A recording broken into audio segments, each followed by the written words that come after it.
This is part two to God inviting us toward humility as we begin 2023. It's about sitting at the feet of Jesus. Now, if you didn't listen to part one last week, you might want to go back and check that out first. But I read from 1 Chronicles chapter 7, and I want to go there again right away here. Look at verse 12. Then the Lord appeared to Solomon in the night, and he said to him, I have heard your prayer and have chosen this place for myself as a house of sacrifice. When I shut up the heavens so that there's no rain, or command the locust to devour the land, or send pestilence among my people, if my people who are called by my name humble themselves and pray and seek my face and turn from their wicked ways, then I will hear and will forgive their sin and heal their land.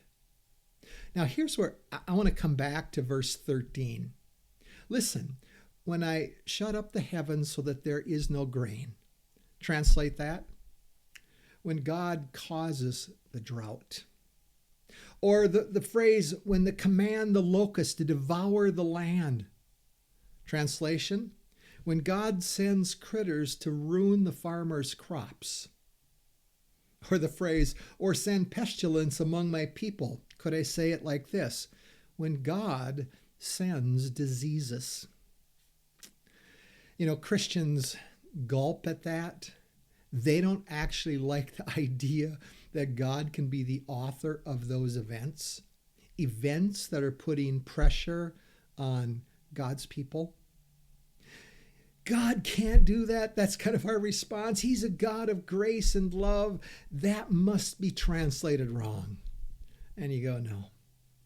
Matter of fact, you think of applying that verse to the United States. Frankly, it's actually misapplied.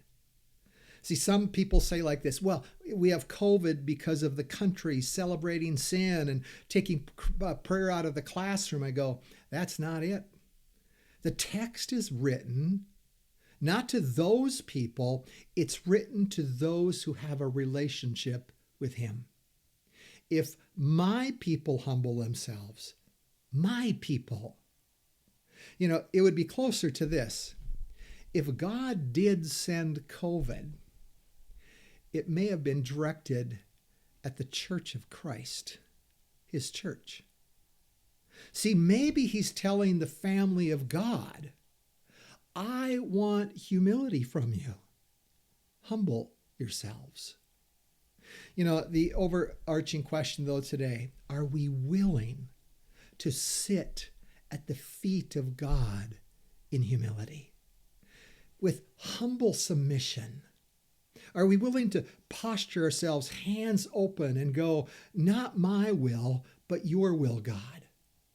Hearts open, minds open to sit and literally to be spiritually changed. There's a type of paradox with this issue. You can be humbled or be humbled. See, but it isn't a simple decision that today I will not be proud, I won't be humble. That just doesn't work. Humility, being willing to sit at the feet of God, is more than just a decision. So where does the posture of humility come from? Listen to Isaiah 6. Isaiah the prophet here gives us an answer. Let me read it. 6 verse 1. In the year that King Uzziah died, I saw the Lord sitting upon a throne high and lifted up, and the train of his robe filled the temple.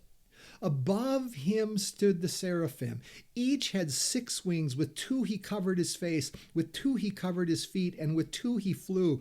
And one called to another and said, Holy, holy, holy is the Lord of hosts. The whole earth is full of his glory.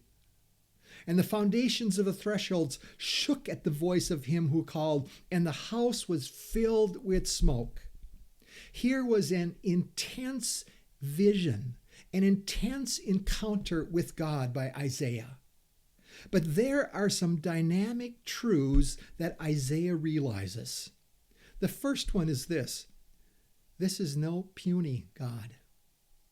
This is no average God.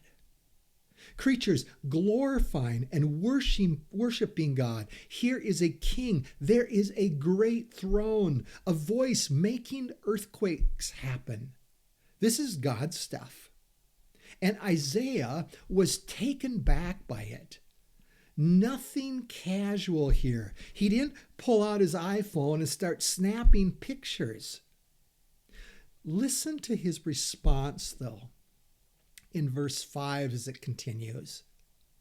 And I said, woe is me, for I am lost. For I am a man of unclean lips, and I dwell in the midst of a people of unclean lips, for my eyes have seen the King, the Lord of hosts. He caught a vision of God's profoundness. It is his holiness, his moral purity, complete perfection, angels worshiping him, and he deserves the worship.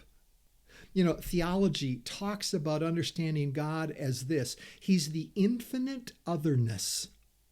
That is what Isaiah was sensing. I see the Lord on the throne, and woe is me. Now, yes, see, we have been made in the image of God, but not like this. This is otherness. As Isaiah gazed at God, the response, woe is me. See, understand, when he said, woe is in me, inside the heart and the mind of Isaiah, he started to compare himself with God. And his conclusion, he did not measure up at all. He felt small. He felt unworthy in that comparison. See, there's this critical principle here. Humility begins to flow when we begin to understand God's greatness, his majestic greatness, and then compare ourselves with who he is. Isaiah compared himself with God and said, woe is me, I'm not worthy to even experience this God. What if we could begin 2023 with this type of posture of profound humility before God? Do we want that? See, if humility is birthed by an unrelenting gaze at the majestic character of God, when we begin to understand the greatness of God, humility grows. When we truly gaze at him, we conclude God isn't us. See, that kind of gazing brings humility. Matter of fact, it makes us feel small. But realize again, God invites us to sit at his feet and gaze upward as we begin 2023. But instead of gazing at God, I think we think like this. We just want our life to be smooth. So we kind of believe stuff like this. A verse a day keeps the devil away. And I'll just say this, that's not gazing at God. Understand, gazing includes this book. See, the effort that's needed is not to make life work. Rather, it's gazing to see the greatness of God, the great love of God, the holiness of God, the majestic King who made this universe. See, we will never move toward humility without gazing at the splendor of God. Isaiah did that, and he was undone. It humbled him. So the challenge, have you ever gazed enough at the King of Kings where you were completely undone by who he is? We go to church, we sing songs, we try hard to love, we put effort into being nice, but so often we don't make room for sitting at his feet. No space to gaze at his greatness, his love, his mercy, his compassion. See, when we truly gaze upward, pride doesn't work so well. When we really gaze upward, unforgiveness actually makes us uncomfortable.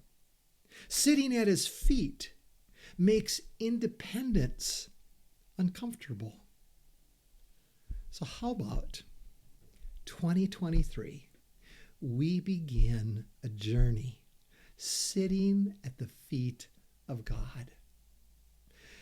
You know, I look at my own life, and way too often, I'll admit, I get distracted from sitting at the feet of God. But the good news, he keeps inviting me back.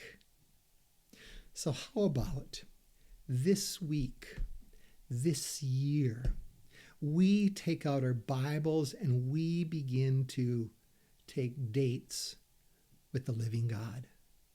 Not just a verse a day that keeps the devil away. No, we stop and read it with a new lens of his greatness, of his incomprehensible love, his provision. He wants us to sit at his feet and meet him and know him. So 2023, let's begin by sitting at the feet of Jesus and allow him to build in that humility and the changes that he wants to bring in our lives. And that happens as we gaze at him and we humble ourselves before him. 2023, let's go for it. Journey, we have a great church here, and I just want to encourage you to let's walk toward Jesus and sit at his feet. Have a great week.